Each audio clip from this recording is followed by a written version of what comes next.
Allez, maintenant, on arrive à la dernière partie de cette émission, à la partie débat. Et on vous l'a annoncé en début d'émission, nous allons parler d'un sujet très intéressant. On en a déjà parlé ici dans Bonjour l'Égypte. Il s'agit d'un documentaire très spécial, le premier fait en langue arabe et en plus un documentaire égyptien sur le génocide des Arméniens. Et nous avons le plaisir et la chance d'avoir avec nous la productrice, mais aussi, on va dire, c'est le côté narration et la préparation, c'est également vous qui l'avez assuré. Mariam Zaki, bonjour. On fait tout ensemble. Bonjour Noah, merci de me recevoir. Bienvenue. Merci, je vous remercie infiniment. Alors justement, on est en train de dire que vous avez participé dans ce documentaire sur différentes parties, non seulement vous êtes la productrice aussi, mais vous avez préparé ce documentaire, un documentaire qui est passionnant, avec un sujet qui est quand même un des sujets les plus importants du XXe siècle, le génocide des Arméniens. Et sachant que peu de personnes ont osé dire les choses telles qu'elles étaient. Alors justement, parlez-nous de cette expérience. Je vous remercie et je remercie Nile TV de me recevoir encore une fois au sujet du Qui a tué les Arméniens. C'est le film que Mohamed Hanafi Nasr et moi-même nous avons produit et recherché et travaillé ensemble sur le sujet. Pourquoi on l'a fait? Parce que justement, comme vous l'avez bien dit, c'est un sujet dont on n'en parle pas souvent. Et en fait, dans le monde arabe, il y avait un silence autour de ce sujet. Et j'ai l'impression que ce silence est dû au fait que le monde arabe était sous la tutelle de l'Empire ottoman et que nous avons des affinités avec, certaines affinités avec l'Empire ottoman historique. Mais dans un sens, il faut bien se regarder dans le miroir, il faut bien mettre ses priorités en place, surtout après les bouleversements qu'on a eus depuis 2011 dans le monde arabe, de manière à ce qu'on a vu du sang, on a vu des génocides qui se produisent un peu partout dans le monde arabe aujourd'hui. À peine on commence à en parler. Vous avez la Syrie est un cas dramatique. Vous avez aussi l'Irak, absolument l'Irak, la Libye. On en parle très peu.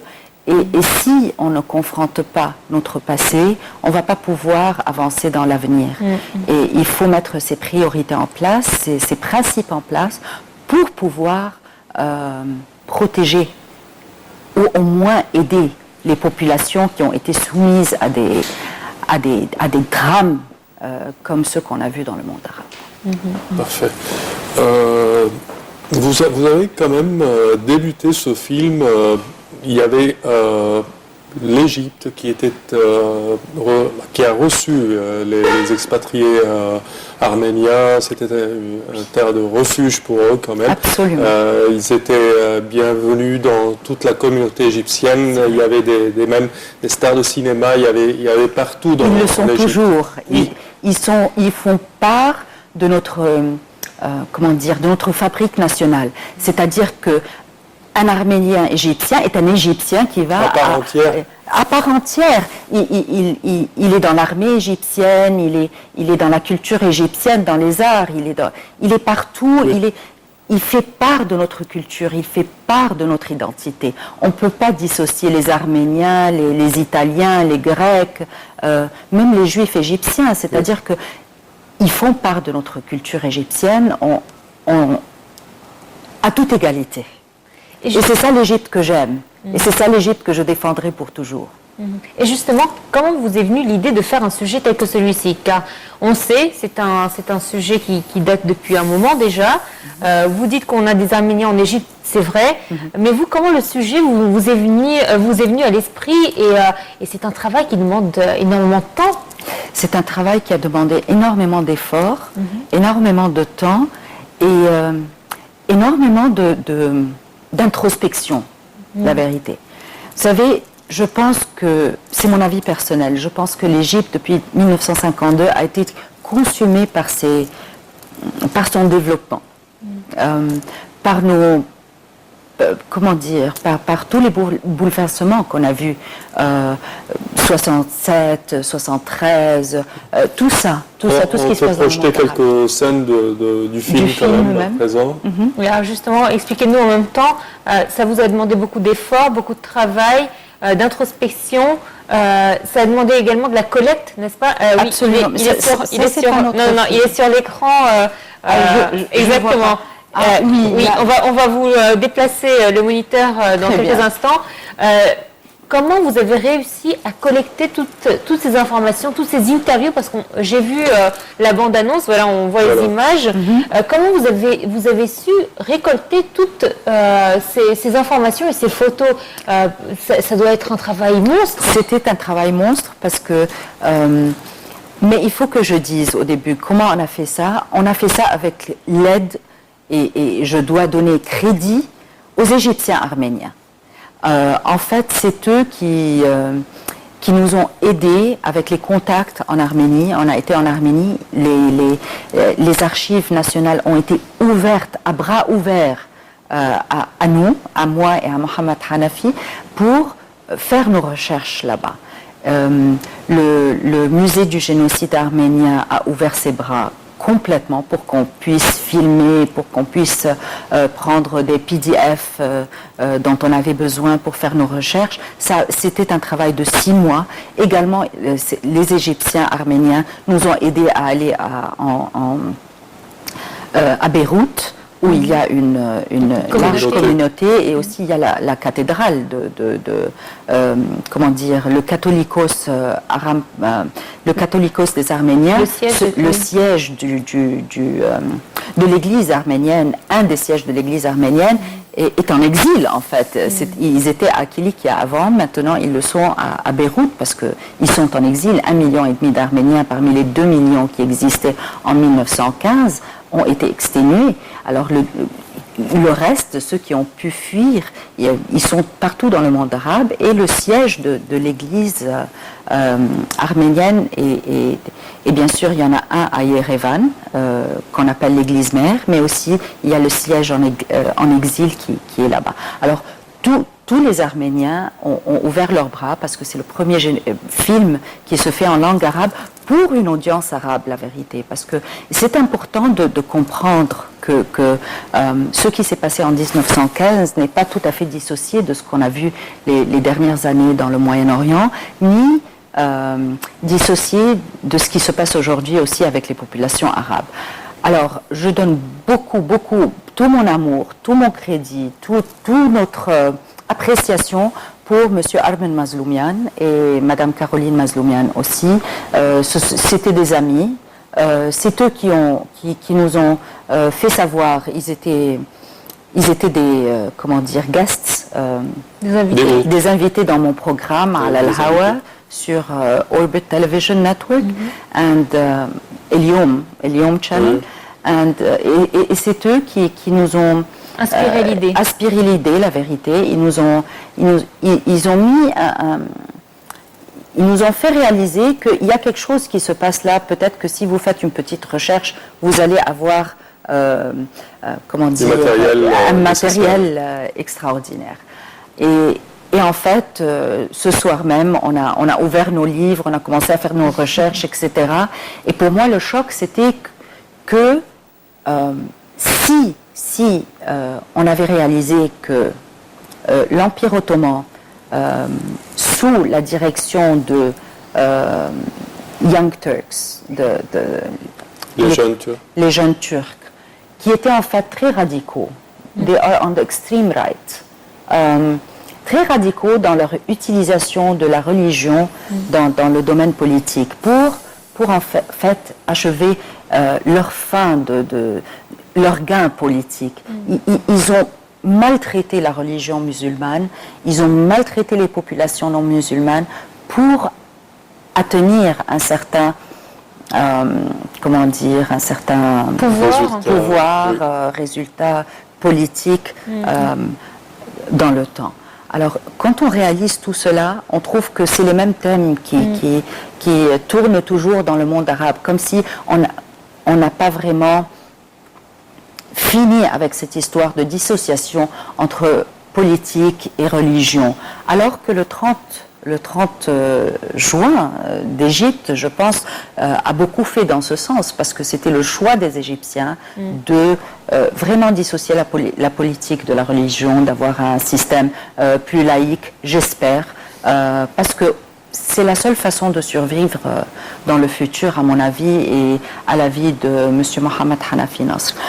En voyant tout cela, on a réalisé qu'il faut que le monde arabe réalise comment ça s'est passé, comment la population arménienne a été exilée, a subi le génocide, comment est-ce que cela a été fait de manière très, très organisée et très intentionnelle, la vérité. Et quand on va on a utilisé que les archives.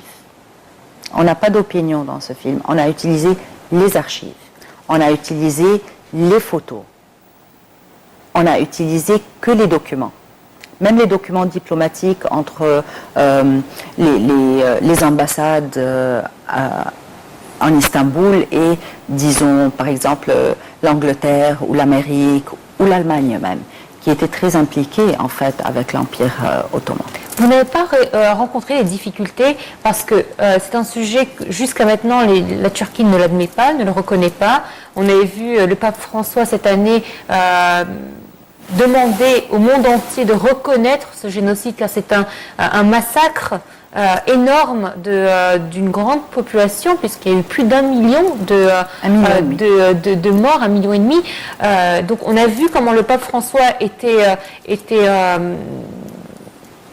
ému lorsqu'il a fait son discours en parlant des Arméniens. Est-ce que vous n'avez pas reçu, par exemple, je ne sais pas moi, pas des menaces, mais des personnes vous dire essayez de trouver un autre sujet, ne parle pas de... Vous savez, c'est une production indépendante. Et la beauté d'avoir une production indépendante, c'est que vous dites ce que vous avez au cœur. Le sujet de la reconnaissance du génocide arménien est un sujet très... il y a un article aujourd'hui que vous pouvez voir que Robert Fisk a écrit, que je trouve très poignant, parce qu'il parle des élections américaines et de la reconnaissance du génocide arménien. C'est un sujet qui est souvent très bien utilisé en politique. Obama, par exemple, a bien joué avec cette carte pendant ses élections et alors, quand il a reçu le pouvoir, il n'a pas reconnu le génocide arménien. Le centenaire, c'était l'an dernier, le 24 avril. On a vu Poutine à Yerevan, on a vu plusieurs chefs d'État, mais on n'a pas vu l'Amérique et la reconnaissance du génocide arménien. Bien sûr, la Turquie est part de l'OTAN. Et il faut bien mettre ça en considération. Nous avons en Égypte, encore une fois, je donne beaucoup de crédit à la communauté égyptienne arménienne, d'origine arménienne, qui a fait savoir aux Égyptiens ce qui s'est passé en 1915. Tout le monde ici en Égypte réalise et reconnaît le génocide arménien. Et d'ailleurs, le 24 avril dernier, il y avait une grande délégation de l'Égypte avec le pape Shenouda, notre pape Shenouda qui a été à la tête de cette délégation, qui a été à Yerevan pour, pas célébrer, mais commémorer. Ça se dit commemorate, hein, le centenaire du génocide arménien. Ce qui veut dire que sur le plan général, les Égyptiens ont tout le cœur avec la reconnaissance de ce génocide. Sur le plan officiel, je suis certaine qu'il y a d'autres calculations. Mais cela dit, je pense que nous sommes dans une impasse dans le monde où il faut très bien se tenir par principe. Surtout si on veut de la justice.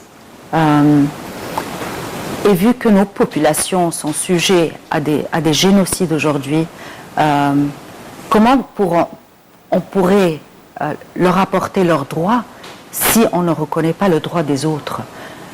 Si le génocide arménien en 1915 avait été mis sous le microscope, si vous voulez, si ceux qui ont commis ce génocide avaient payer le prix de leur crime, il se peut très bien que la communauté internationale n'aurait pas subi les choses qu'on a subies depuis lors.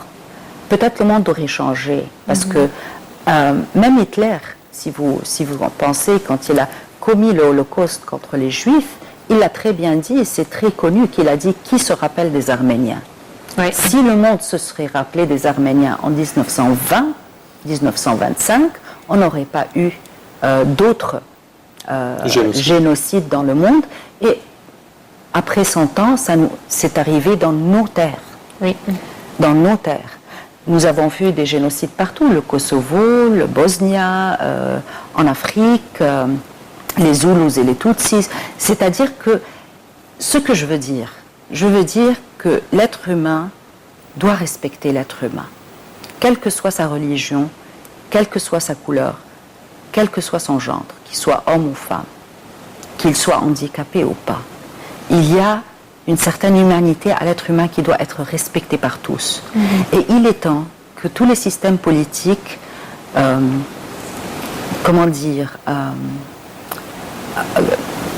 Miroir. soit le miroir des peuples. Et nous, en tant que peuple arabe, on aborde tout ce qui est sang, on aborde tout ce qui est violence, on aborde tout ce qui est discrimination contre l'autre. Et je pense que l'Égypte a toujours célébré ces principes.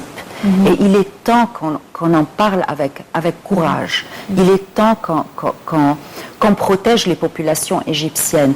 Et on a vu ça le 30 juin. Le 30 juin, c'était en fait la manifestation de ces principes qui sont internés dans notre culture. C'est-à-dire que si on n'a pas supporté le fait que notre Église soit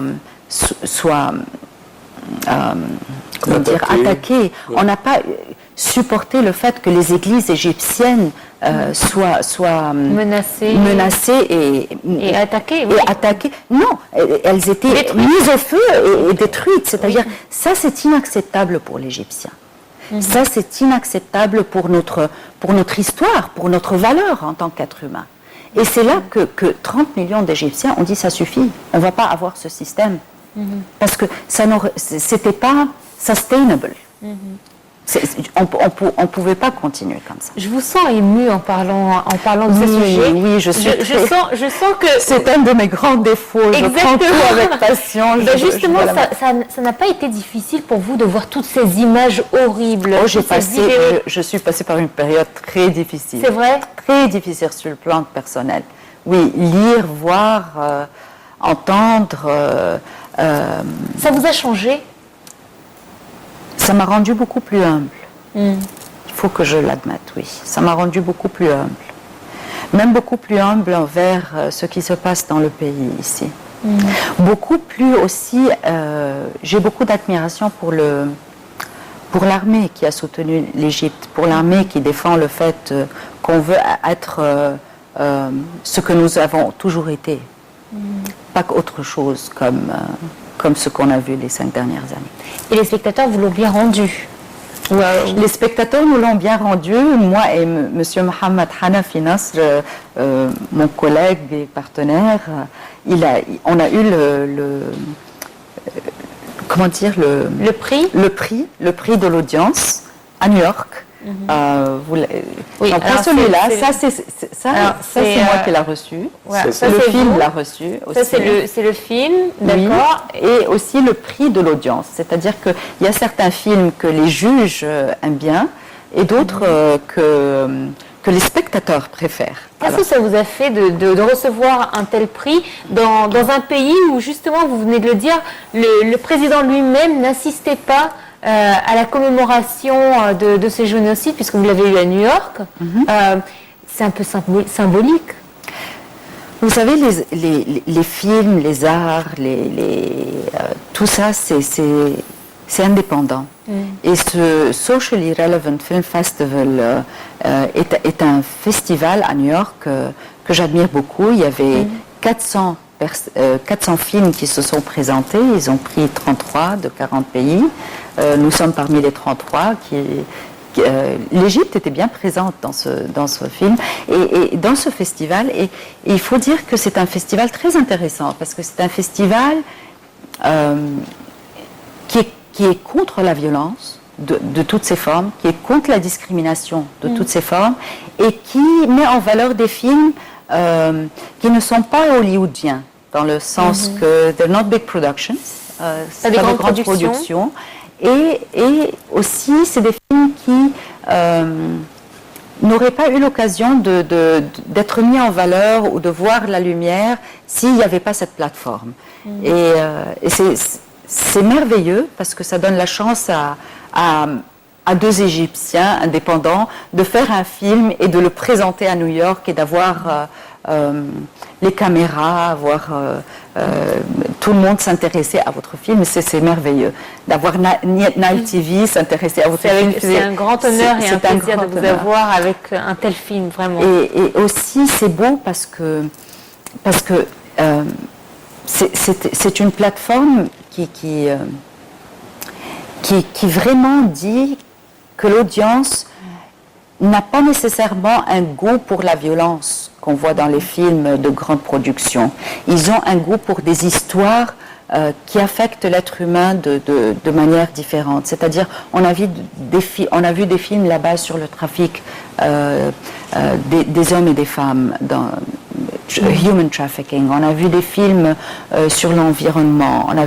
Il y avait 8 films sur le génocide arménien, puisque c'est le centenaire cette année, l'an dernier. Et on a vu sur beaucoup de sujets, la vérité. C'était très choquant de voir qu'il y avait un film qui a été produit par les États-Unis, en fait, qui parlait du human trafficking, du trafic des êtres humains, aux États-Unis. Il y a des parents qui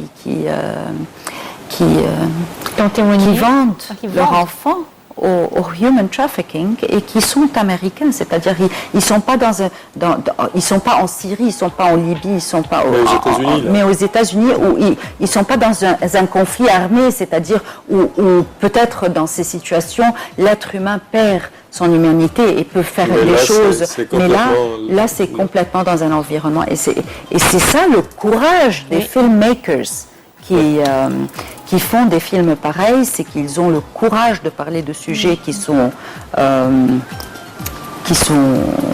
sensibles, qui ne sont pas toujours à la lumière et qui doivent être sujet de débat en société pour pouvoir changer pour le meilleur. Parfait, malheureusement notre temps arrive à bout. Malheureusement.